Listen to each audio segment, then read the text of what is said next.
Yine bir Qarabağ oyunu, yine bir hakim səhvləri ve yine mən. Narahat olmayın, həmişə kimi söyüş söyməyəcəm. İlk olarak ama buradan başlamak istedim. Hakim, taş vaxtıkən anan atava kırmızı kart göstererdi de sen bu dünyaya gelmezdin he. Bunu da deyim, yani sırf her şey hakimin üstüne atmıram. Newcastle Qarabağdan çok güçlüydü. Bu danılmaz bir detaydı. Çünkü bunun biz de fərqindəyik. Hatta bu seviyeye geldiğimiz için Qarabağa ve Qurbanova ayrıca bir teşekkür edirik. Ama hakim detayı ve Tahir Gözəl'le bağlı kiçik bir deyəcək sözlerim var. Cidden var, artık var yani. Kardeş, niye oyun salmırsınız? Pis mənada demirəm ha. Söhbətim ya sözüm nəyə gətirib çıxartmaq istəyirəm? Azərbaycan liqasında oynayıb da komandanı utturacaq oyuncularımız yoxdur. Ya var, əsas heyətdədir. Bunlar da yorulduğunda Newcastle'da oynaya bilmir. Yani bu Çempionlar Liqasında oynayan oyunculardır. Və xahiş edirəm, Çempionlar Liqasının playoff turunu oynayan komandasız 200, 300, 400 minlik oyuncu almayan ey Tahir Gözəl. Ver 1 milyon, 2 milyonu. Yani Çempionlar Liqasıdır bu. Azərbaycan Liqası değil. Buna göre oynatma oyuncuları. Yine alacaqsansa 200-300 minlik oyuncular. Cəhənnəm al qoy. Qoy onlar liqada oynasın. Əsas heyətimiz getsin Çempionlar Liqasında oynasın. Belə oyuncularımız da yorulur. Zədələnmələrin bəzilərinin səbəbi elə bundaydı. Açıq danışaq, tam olaraq zədələnmələr buna görə baş vermişdi. Əhlul özü buna görə zədələndi. Çünki çox pis stadionlarda oynayırdı və ardarda bu qədər oyun yorur. Bir tərəfdən bunu da qınamıram. Azərbaycan fiksturu ilə İngiltərəninki bir değil. Yani oradaki oyunlarla buradakiler bir keçmir. İngiltere'de daha süratli bir dinamik oyunu gelir. Yani Azerbaycan'da daha yavaş, temkinli bir oyun get. Ben yine deyirəm, Qarabağın uduzmağında bir problem görmürəm. Yani Qarabağ niye uduzu falan filan, bunlara heç girmeye değmez. Yani ne kimin heç kəs girmeye hakkı yok. Çünkü bizim burada olmağımız belə bir möcüzəydi. Hələ ki bu heyətlə. Heyəti pisləmək mənasında demirəm. Dəyər barəsində deyirəm ki, yani heyət dəyəri çox aşağı idi. Bizdənkilər tezə Gordon'un belə bizdən daha çox dəyəri var bizim komandadan. Tahir Gözəl, xahiş edirəm. Bu qədər pul, 30 milyona yaxın pul qazanmısan təkcə Çempionlar Liqasından. Bu əlvi cibinə at. Bunu FIFA oynayanı olurdu. Bir vaxtlar PES oynayanlarımız olurdu. Lig oynuyorduk. FM Manager diye bir oyun var. Bu oyunu heç gözünüzə kiçiltməyin. Futbol Manager hazırda 26-cıda çıxıb. Bu oyunun o qədər əhəmiyyətli bir oyun olub ki, sırf bu oyunu öyrənib gedib baş məşqçilik edən insanlar var. Ciddiən var. Hətta İngiltərə diviziyasında var. Əsas liqasında deyil, 2 və 3-də gedib baş məşqçilik edir. Bu oyunu öyrəndiyi üçün lisenziya ala bilib. Yəni biz belə bunu bilirik ki, misal 200 minlik oyuncunu gətirib 1 milyon, 1 milyon 500'e sata biləcək qədər oyuncunun keyfiyyətini artıra bilirsinizsə, qardaş 1 milyonluq oyuncunu da gətir, keyfiyyətini artır, 4-5 milyona satsan daha çox cibinə pul girer. Cəhənnəm, indi onu anlayabiləcəyi dildən danışıram. Mən də oynamışam futbol meneceri. Çox belə üstün səviyyə oynamamışam ya da mən bu işin əhli deyiləm. Sadəcə ağıl olaraq düşündüyümdə bu mənə daha məntiqli gəlir. Dönə indi hakimə. Biz görmüşük ki, qadınlar dünyaya uşaq gətirir.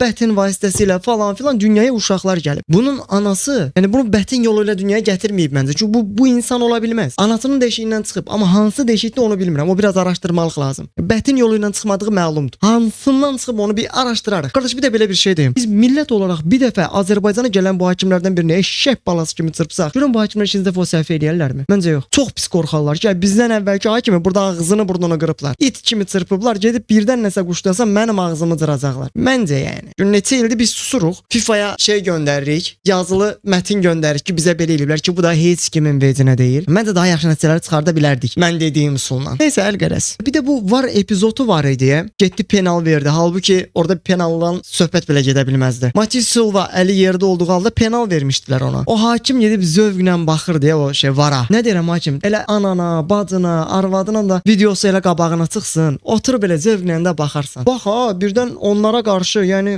nəslindəki qadınlara qarşı penal olsa, penal verərsən. O rəqib vursun. Onsa sizinkilər vərdiş olub sizinkilərdə. Amma vara da mütləq bax. Hərənin bir fantaziyası var. Deyəcəm bunda belə xoşuna gəlir. Məni qınamayın, mən söyüş söymirəm ki. Mən videonun başlığında dedim, söyüş söyməyəcəm. Ki söymədim. Siz də söyməyin. Ha, ürəyiniz soymursa şəhərlərdə yaza bilərsiniz nəsə, amma çox dərinə getməyin. Mənim kimi. Belə bir şey də demək istəyirəm ki, yaxşı, deyək ki, biz pul xərcləmirik. Deyək də oyunçuları almaq istəmirik. 1 milyona, 5 milyona oyuncu almaq istəmirik. Yaxşı. Akademiya verici olmasa. Akademiyanı gücləndir ki, Azərbaycanlı oyuncular daha belə inkişaf eləsin. Özümüz yetişdirək, sataq. Ajax kimi, Monaco kimi. Onsuz da Qarabağın getdiyi üsul hələ ki elə gedir. Oyuncu 200-300 minə alır, yetişdirir, 1 milyondan da hər qiymətə satır. Bunu öz oyuncularımız üzərində eləyək. Həm milli komandamıza kömək olacaq. Həm də ki, qardaş, yenə pulu qazanarsan. Ver akademiyaya. Cəhənnəm, deyək ki, bura verdi. 30 milyon pul hara gedib hələ də bilinmir. Nə bilim, Allah rızmızı xeyir eləsin. Bu arada sabah komandası da axır vaxtlar çox bəyənməyə başlamışam. Oynanış tərzi nəsə ləzzət eləyib. Hakimlər falan filan söhbətləri olur, amma mən onları hələ ki tam oturub hər oyuna baxmıram. Ona görə o barədə dəqiq bir söz deyə bilməyəcəm. Amma oynanış şəkli çox ləzzət eləyir. Yəni komanda oyunu var, çox xoşuma gəlir. Nəsə fikirlərinizi şərhlərdə siz yenə yazarsınız.